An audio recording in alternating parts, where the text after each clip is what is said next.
चलिए आइए मैं आपको मैप के थ्रू समझा देता हूँ कि आखिर ये गल्फ़ ऑफ ऑरमुज़ है कहाँ और सूरत कहाँ पर है। तो ये आप देख सकते हैं, ये है हमारा सूरत, ये है हमारा इंडिया, ये रहा सूरत। और यहाँ से जब हम वेस्ट की तरफ जाते हैं तो ये आपको वाटर की पतली सी स्ट्रिप जो दो बहुत बड़े देश ईरान और यूएई के बीच में दिखाई देगी।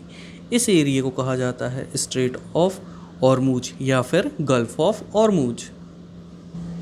Surat has also been called the gate to Makkah because many pilgrim ships set sail from here. सूरत को गेट टू मक्का भी कहा जाने लगा। क्यों कहा जाने लगा? क्योंकि जो भी मुस्लिम्स होते थे जिन्हें मक्का जाना होता था या वहाँ से आना होता था, उनके सारे शिप्स इसी गल्फ़ ऑफ ऑरमुज़ से होकर गुजरा करते थे, इसीलिए इसे गेट टू मक्का कहा जाने लगा। अब सिटी एक कॉस्मोपॉलिटन थी। कॉस्मोपॉलिटन मतलब एक ऐसी जगह जहाँ अलग अलग देशों के लोग एक साथ आकर रह रहे हों। तो सूरत कॉस्मोपॉलिटन बन चुका था और यहाँ सारी धर्म और जातियों के लोग एक साथ रहा करते थे। 17वीं सेंचुरी में यहाँ पर वेस्टर्न जो लोग थे, इन्होंने अपनी फैक्ट्री सेटअप कर ली थी और अपने वेयर हाउसेस बना लिए थे। कौन से वेस्टर्न लोग थे ये पोर्तुगीज़ थे, ये डच थे और ये इंग्लिश मतलब ब्रिटिशर्स थे। एक व्यक्ति था ब्रिटिशर हिस्टोरियन, इंग्लिश क्रॉनिकलर ओविंगटन। इसने ये बताया है कि 1689 में अगर आप कभी भी किसी भी समय अगर आप सूरत के पोर्ट में चले जाते हैं तो आपको वहाँ पर हंड्रेड्स ऑफ शिप्स एंकर्ड मिलेंगी। हंड्रेड्स ऑफ नंबर में शिप आपको वहाँ पर खड़ी हुई मिला करेंगी। सूरत फेमस था कॉटन टेक्सटाइल के लिए और यहाँ पर काफ़ी सारी दुकानें थी जो कि रिटेल में और होलसेल में काम किया करती थी। इसी के साथ साथ जो सूरत है ये किस लिए फ़ेमस था? ये इसलिए फ़ेमस था क्योंकि यहाँ का जो टेक्सटाइल है इसमें गोल्ड लेस बॉर्डर होते थे। मतलब यहाँ की जो टेक्सटाइल होते थे उसमें गोल्ड लेस का काम हुआ करता था, जिसे आज भी हम हिंदी में जरी कहकर यूज़ किया करते हैं। ये काफ़ी फेमस हो चुका था वेस्ट एशिया में, अफ्रीका में और यूरोप में। अब जब इतने सारे लोग बाहर से सूरत में आते थे तो उनके रुकने के लिए, उनके आराम के लिए काफ़ी सारे रेस्ट हाउसेस बनवाए गए थे जो कि उनकी नीड्स की काफ़ी केयर किया करते थे। इसी के साथ साथ वहाँ काफ़ी मैग्निफिसेंट बहुत सुंदर बिल्डिंग बनवाई गई और काफ़ी सारे पार्क भी बनवाए गए थे। अब इस वक्त फाइनेंसिंग का सिस्टम कैसे चलता था? एक्चुअली उस वक्त बैंक नहीं होते थे, तो यहाँ पर कुछ ऐसे लोग थे जो बैंकिंग वो फाइनेंस किया करते थे, जैसे कठियाड़वाड़ सेठ।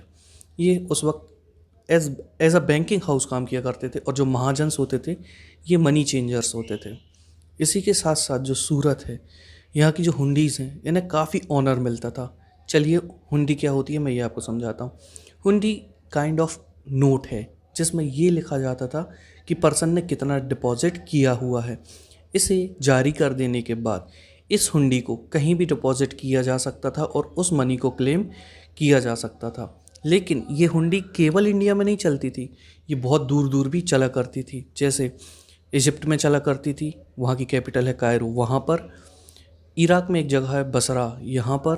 और एंटवर्प है बेल्जियम में, यहाँ पर भी ये हुंडी चला करती थी। अब ऐसा टाइम आता है जहाँ से सूरत अपने डिक्लाइनेशन की तरफ बढ़ जाता है, यहाँ से ये डिक्लाइन होने लगता है। बात है 17वीं सेंचुरी की।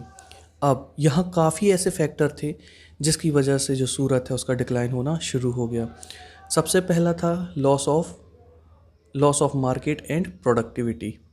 क्या हुआ था कि अभी तक सारी चीज़ें मुगल्स के कंट्रोल में थी, लेकिन ये वो टाइम था जब इनके हाथ से चीज़ें निकलकर वेस्टर्न्स के हाथ में जाने लगी थी। यहाँ पर जो कंट्रोल था सी का, वो आ गया था किसके हाथ में? पोर्तुगीज़ के हाथ में। और फिर सूरत को काफ़ी टफ कंपटीशन मिल रहा था, किससे? बॉम्बे से। बॉम्बे ब्रिटिशर्स के लिए एक सेंटर बन गया था और कंपनी ने इसे अपना हेडक्वार्टर बना लिया था 1668 में।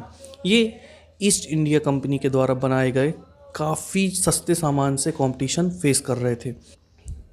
हाँ, ये उस वक्त की बात है, लेकिन सूरत आज भी एक काफ़ी वसलिंग कमर्शियल सेंटर है। मतलब एक ऐसा कमर्शियल सेंटर जहाँ काफ़ी चहल पहल भीड़ भाड़ होती है।